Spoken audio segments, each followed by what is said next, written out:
Kikou, comment allez-vous? Bienvenue dans cette nouvelle vidéo. Aujourd'hui, nous sommes à Durano.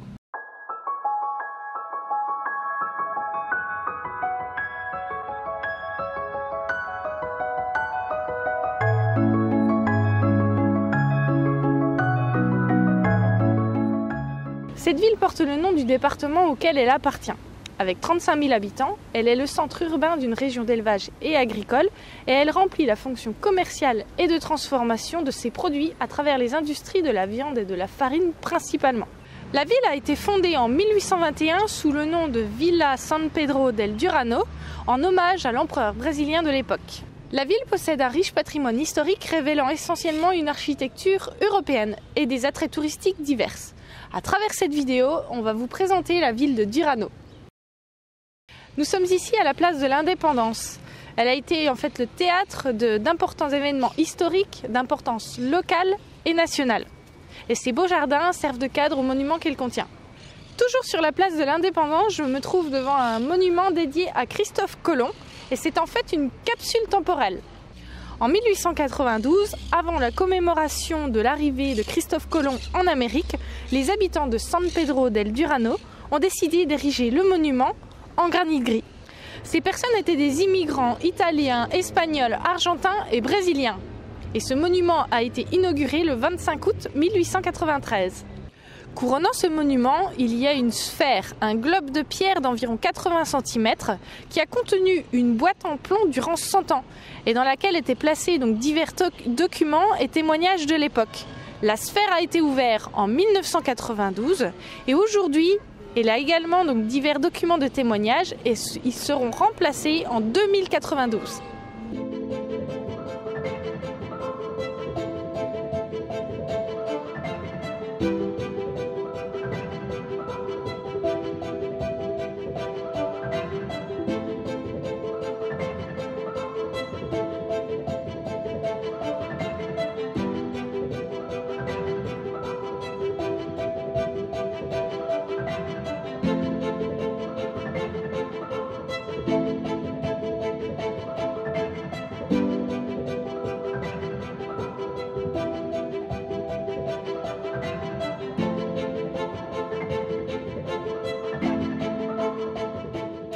Toujours près de la place de l'Indépendance, l'église San Pedro de Durano est une icône de cette ville. Elle a subi un incendie dévastateur et il y a eu énormément de dégâts à l'intérieur. L'ingénieur Eladio D'Iste s'est vu confier sa reconstruction. Elle a été déclarée monument historique en 1997 et elle est aujourd'hui considérée comme un joyau de l'architecture mondiale.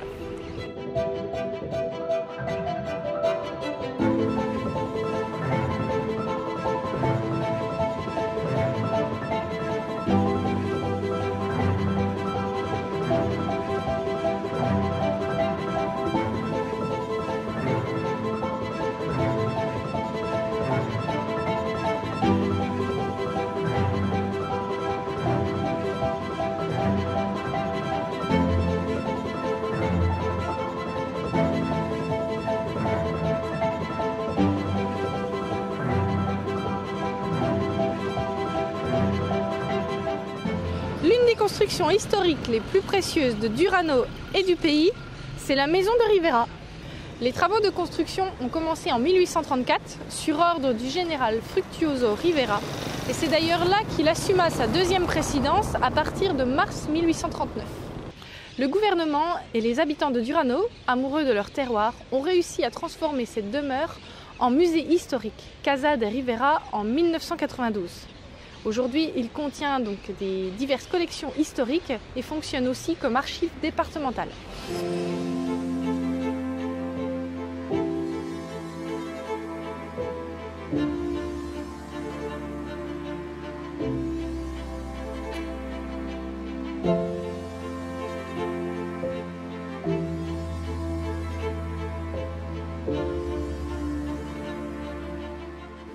La place Sarandi se situe à l'endroit où se trouvait une lagune, la lagune des canards, où les jeunes allaient chasser les canards.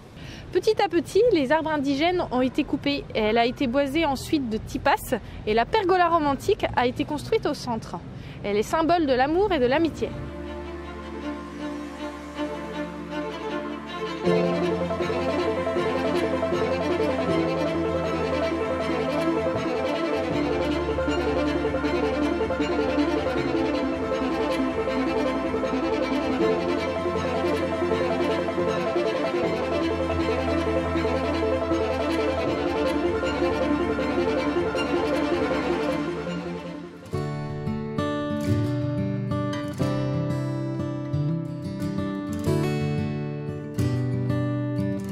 Allez, on change un peu.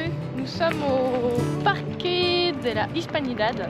C'est un petit peu excentré de la ville et c'est un endroit où il y a pas mal de verdure, on peut s'y promener, s'y reposer, flâner, tout ce qu'on veut quoi, c'est cool. Et aussi admirer quelques oiseaux. Là au bord de l'eau, j'ai repéré quelques oiseaux, je vais essayer de vous les filmer.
Ça va mon Didier? Ah ben, ça te plaît? Je cherche les petits crocodiles. Ouais, a priori il y a aussi des crocodiles. Je sais pas si on va en voir, je crois pas.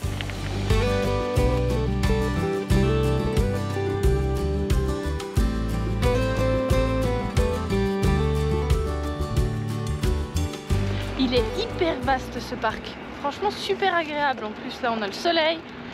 En été ça doit être rempli de monde. C'est vraiment très agréable. Nous sommes ici sur l'une des avenues les plus fréquentées de Durano. Donc ce boulevard porte le nom de l'homme d'État, donc Winston Churchill, et également de l'écrivain compatriote Orlando Aldama. Et donc il est orné donc de gigantesques platanes qui ont été plantés au début du XXe siècle. On l'appelle également avenue des amoureux. C'est très joli et je pense qu'en été ça l'est encore plus. Voici un pont de chemin de fer. C'est le deuxième pont pour les trains sur la rivière Chi. Ce qui est super sympa, c'est qu'il est relativement grand. Et donc par le fait, il passe au-dessus de la rivière Chi et également au-dessus du boulevard que l'on vient de vous présenter juste avant.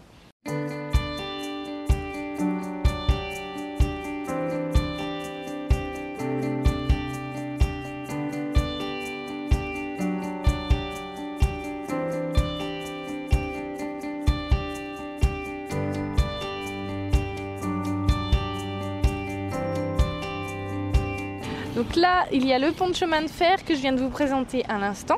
Et nous sommes maintenant sur le pont Federico Capurro. Ce pont routier a été construit et inauguré en 1903 par l'ingénieur Federico Capurro.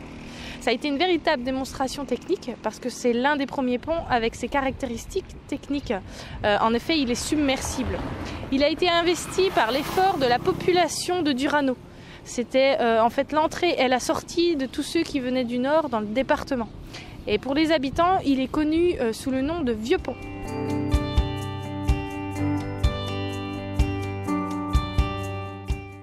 Sur l'avenue Carlos Reles se trouve le Puy des Désirs.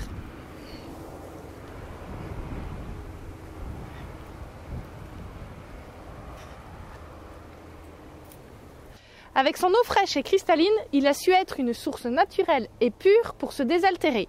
Il a également été le fournisseur de cet élément vital pour le fonctionnement des trains à vapeur. Aujourd'hui, ce puits à souhaits nous invite à rassembler nos souhaits et nos désirs les plus profonds dans une pièce de monnaie. On y va ? À toi l'honneur. Et ben voilà, ça va se réaliser. En nous baladant, nous avons rencontré le monument à l'amour. On a une sculpture qui représente deux êtres face à face, unis dans le corps et l'âme. Et on a une sorte de cadre qui met en valeur le paysage à l'arrière, qui est composé de la rivière Chi. Et on a aussi une petite phrase ici de Honoré de Balzac. El amor es la poesía de los sentidos, excusez mon accent, qui veut dire l'amour est la poésie des sentiments. Voilà, c'est assez original. Et on a des cadenas qui sont apposés un peu partout là, sur cette colonne-là. Donc je pense que ce sont des couples qui doivent le mettre avec un souhait ou quelque chose comme ça. Nous avons stationné notre camion au camping 33 Orientales, qui est le camping municipal de cette ville. Il est situé au cœur d'une grande et dense forêt indigène sur les rives de la rivière Chi. On peut même se balader sur des sentiers comme celui-ci, tout en écoutant et en observant de multiples oiseaux. En effet, a priori, il y a une importante diversité d'oiseaux aquatiques qui sont typiques des zones humides naturelles.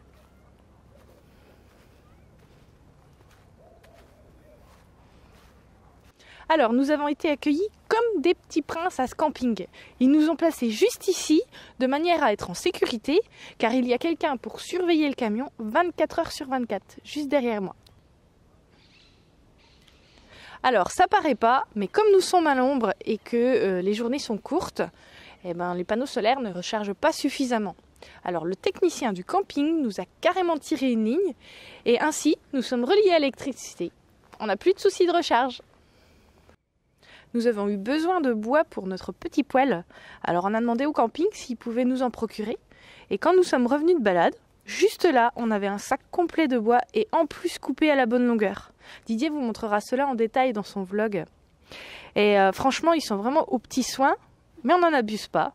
Ils sont super gentils, on se sent super bien ici et en sécurité. Comme c'est la basse saison, il n'y a pas grand monde, mais en haute saison, le camping est plein. On va vous faire un petit tour du camping.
Juste en face du camping, il y a la plage El Sozal.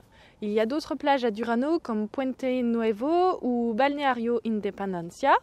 Mais la plage El Sozal, c'est la plus usitée et surtout l'une des principales attractions de cette ville.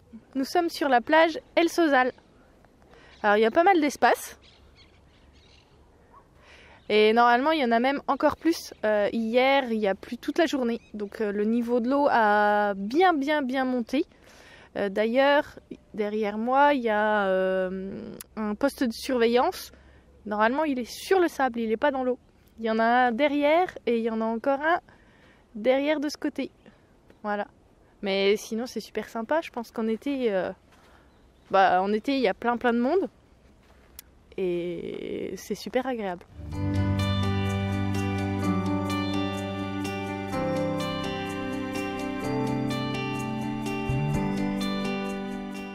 En temps normal, la petite île qui se trouve juste ici, on peut y aller à pied, mais là, c'est pas possible, il y a trop d'eau. J'espère que la visite de Durano vous a plu autant qu'à nous. Pour conclure brièvement, je vous dirais que si un jour vous venez en Uruguay, ne vous focalisez pas forcément sur les côtes. Les côtes sont très jolies, mais il y a aussi de belles choses au cœur de l'Uruguay. Donc n'hésitez pas à rentrer un petit peu au cœur de l'Uruguay. Cette vidéo prend fin. Comme d'habitude, un petit pouce, commentez, partagez et abonnez-vous si ce n'est pas encore déjà fait, sans oublier d'activer la petite clochette. On vous dit à très bientôt et n'oubliez pas, voyager, c'est la liberté!